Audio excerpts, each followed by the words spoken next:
Right, viewers, we were talking about the seat-sharing talks in Maharashtra and how the Vanchit Bahujan Aghadi has been demanding its equal share. In fact, joining us on the broadcast with his point of view is Prakash Ambedkar, the Vanchit Bahujan Aghadi president, and also the grandson of Dr. B.R. Ambedkar. Mr. Prakash, appreciate you joining us on the broadcast with your inputs, your side of the story on this.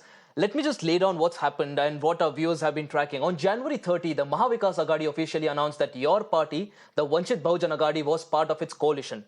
On March 2nd, you said that your alliance with the Maharashtra Vikas Aghadi is not finalized yet and hence your leaders should refrain from the MVA meetings. On one hand, the BJP has already put out its first list of candidates. On the other hand, the opposition alliances across various states seem to be struggling. Mr. Prakash Ambedkar, help us understand what has changed in these past 30 days. Now, let me first clarify that whatever narrative you have sent is absolutely incorrect and not up to the point.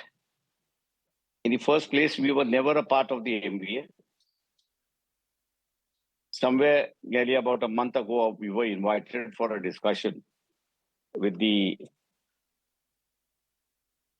MVA, and we went for a discussion with them. For last 3 or 4 months, I've been insisting with MVA that let's have an alliance and understanding and see that the undemocratic government in the center is brought down. But very reluctantly, I would say that they agreed for having a discussion with us. The discussion has taken place. I don't deny that. But as you have said, that we are not a part of MBA. The letter that was sent to us said that you are invited for a discussion. Therefore, we are invitees and not a part of the MBA. That's Right. the first fact, I think. So you should get your corrected. The second is that we are the largest Mr. party Prakash in Ambedkar, Maharashtra. the reason why I said that was because the press conference by the MVA, in the press conference, they probably made it clear that it is now the VBA will be a part of the MVA. If you're going to go by one side of the story, I have nothing to say. But you are pre-decided. No, Mr. Prakash Ambedkar, we have you for your side of the story because, of course, the VBA also has been demanding. If you keep on repeating what the MBA has said, it doesn't make that a true story. That doesn't make a true story. If you have heard my press conference, the very next on the very same day, I had produced a letter that they had addressed it to me, to Vanchit Bahujan Aghadi, which says that you are invitee for the discussion. And I think so that letter should now be the basis for your and other reporting channel, which we have already shared it. Therefore, even today, our status is an invitee and not a part of the MBA. One, our effort are largely to see that we don't go with BJP. And we have been restraining from having any relations with BJP. Therefore, we made this offer to MBA that, look, at the present stage, you are also fighting against BJP. We are also against it. So let's join hands. Question of joining hand is there, but it has to be an equal footing. It has to have some basis. You just can't say that we are going to give you 1 seat, 2 seats, and then come in along with us. We can't do that. Because we are a movement. And we have to protect our movement. We are asking for a share, and we will keep on asking for a share till the last. If it becomes inevitable, then the Mr. question is different. Ambedkar, on various fronts in various states, we have heard the Congress coming out and saying that we are ready to compromise with other parties because this is not a fight for power. This is a fight which is way beyond electoral politics. So again, the question that we need to really ask here is that if it really is a fight which is much larger than the electoral politics, if this is really a fight for democracy as Congress calls it, why is it not really compromising on the seats in multiple states? Because it's not just Maharashtra that we're seeing. In multiple other states, even with the Aam Aadmi Party, the Congress seems to have a problem with the seat sharing arrangement. The question is basically, if you have read my interviews very clearly and rightly, I have made a point that the ringmaster is Narendra Modi. And once you understand what ringmaster means, he's going to play along with people and he's going to play along with parties. And that is what he's doing around. Are you ready to come out? I'm hopeful only for a simple reason that these parties are under pressure. I don't deny the fact that there's a sword hanging over their head that if you don't behave according to the ringmaster, you will be back into the cage.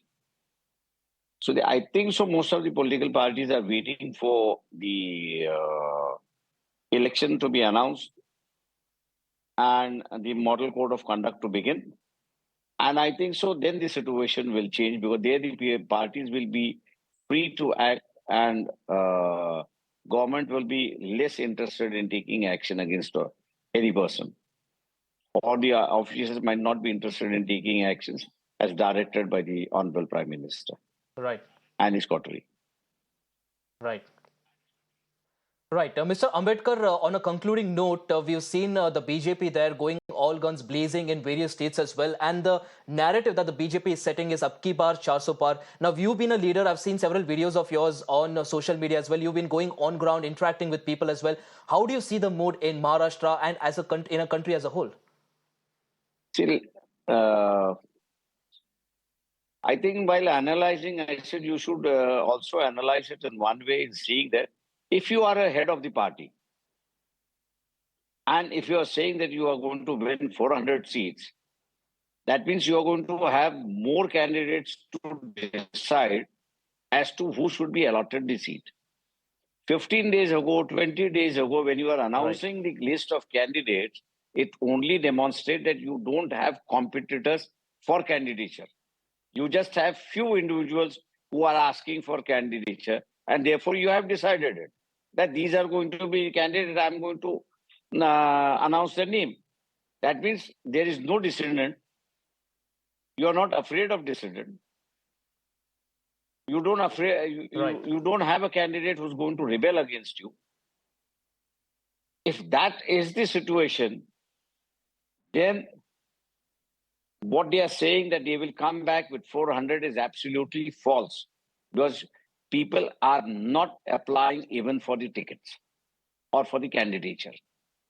That is my reading when you announced the saying that I am declaring 190. Today, I don't exist in Karnataka. And tomorrow I say I'm going to announce 28 candidates. What does it mean? It means that I don't have anybody left. All right.